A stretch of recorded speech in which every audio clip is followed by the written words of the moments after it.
yeah. And now, our feature presentation. That's true.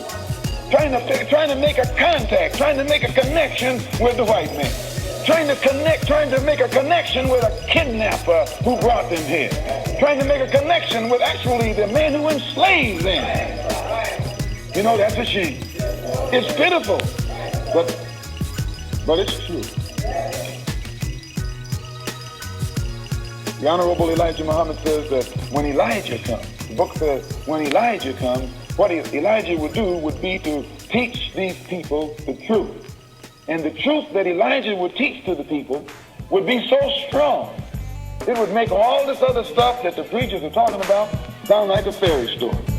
Elijah would open the people's eyes up so wide that from then on a preacher couldn't talk to them. And this is really true.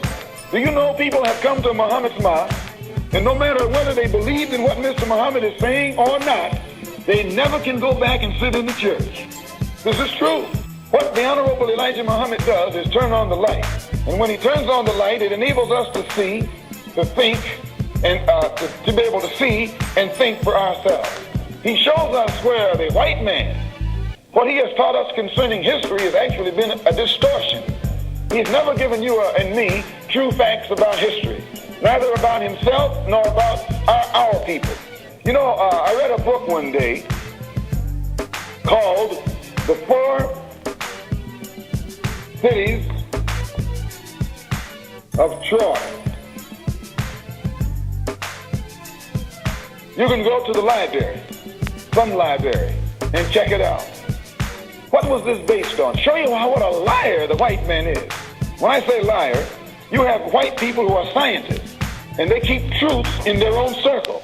And they never let they never let the masses know anything about this truth that they keep in the circle. They got something else that they invent and put out for the masses to believe. But they themselves keep knowledge in a circle.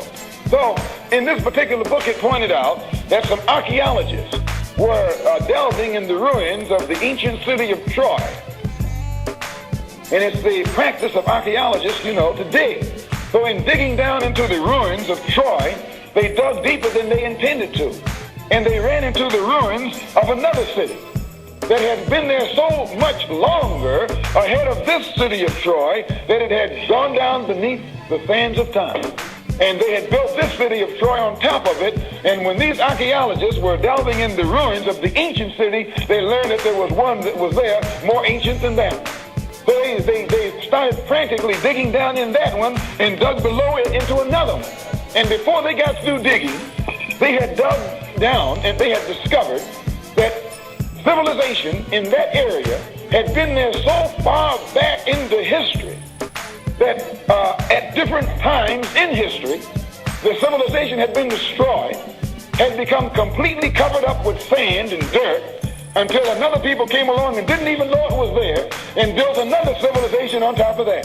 This happened 4 different times to give you somewhat of an idea of what the white man knows concerning the length of time man has been on this earth. And still that white man will jump up in your face and try and make you believe that first man was made 6,000 years ago named Adam. And a lot of Negroes are running around here talking about Adam. That's God caught him. God took some dust and breathed on it and told Adam, come forth, and there he was. Now, you know, that's a shame. It's all right when you were a little baby to believe that God made a little doll out of the sand or mud and breathed on it, and that was the first man. And when you were a child, it's all right to believe like that. But here in 1962, with all this information floating around in everybody's ears, you can get it free. While you should open up your mind and your head and your heart and realize that you have been led by lies. And today that it's time to listen to nothing but naked, undiluted truth. And when you know the truth, as Jesus says, truth will make you free. Abraham Lincoln won't make you free. Truth will make you free. When you know the truth, you're free.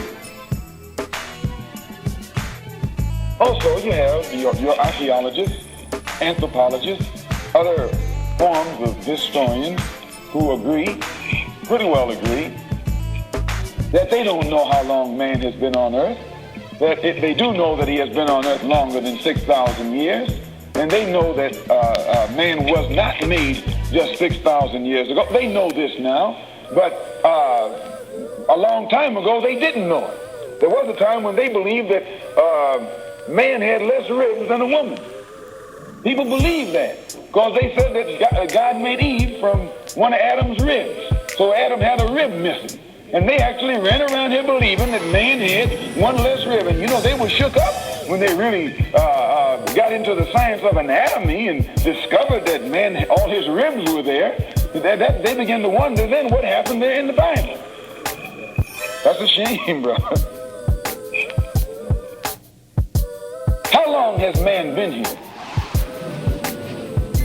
In the Bible, in the first chapter of Genesis, and in the 26th verse, after God had made everything else, it says here, and God said, "Let us make man." Let me write what God said here on the board. Look what God said, brother. I don't think you've ever looked at this. And it says, and God said, "Let us make man." The key word here is what? Yes. What does us mean? More than one. Who was God talking to? If God was all by himself and no one was here but him, who was he talking to when he said, "Let us make man"? Who was here with God that was about to help him make this man? When God was getting ready to make the sun, he didn't say, "Let us make some sun." He said, "Let there be light." And here the sun, a ball of fire, 2,679,785 miles in circumference, 853,000 miles in diameter, 14,972 degrees hot. And God can say, "Let there be," and that big ball of fire pop up in the universe with no help. Now you know something is wrong. It should be harder to make that than a man. A huge ball of fire, 2,679,785 miles in circumference, 14,972 degrees hot. That's a whole lot of heat. And God said, "Let there be," and it just jumped up into the universe. He didn't ask for no help. He said, "Let there be this and let there be that." He had so much power that everything he wanted came into existence. As soon as he said be, there it was. But when he got to the man, something happened. He said, "Let us make man." Someone else was there then, wasn't there? That's something to think about. We'll let you think about it for a minute. The white man's world is a newer world than the black man's world. If this man that they said that they were about to make, and he said, "We'll make him how? In our image," showing you that there's somebody there with him. In our likeness, showing you that still somebody is there with him. Let us make man in our image and in our likeness. Let us make him look like us. He won't be the same as we are. He'll be our image. That's God talking, right? He's talking to somebody. You know, I'm thankful to Allah for raising up the Honorable Elijah Muhammad and making us see these things that we could never see before. The birth of the white race has always been a secret.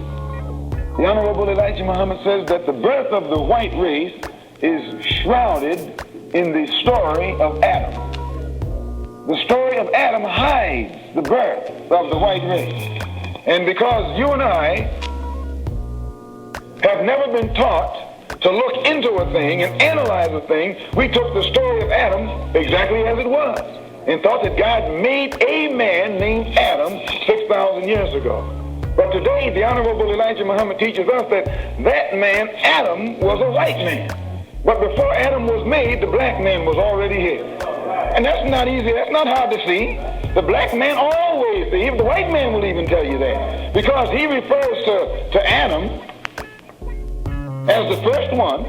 He refers to the Adamites as those who came from that first one, and he refers to the pre-Adamites as those who were here before Adam. Right or wrong? Those people that were here before Adam. And he always refers to these people as aborigines, which means what? Black folks. Whenever you never find a white aborigine.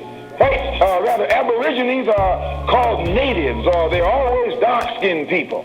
You and I are aborigines, but you don't like to be called an aborigine. You want to be called an American.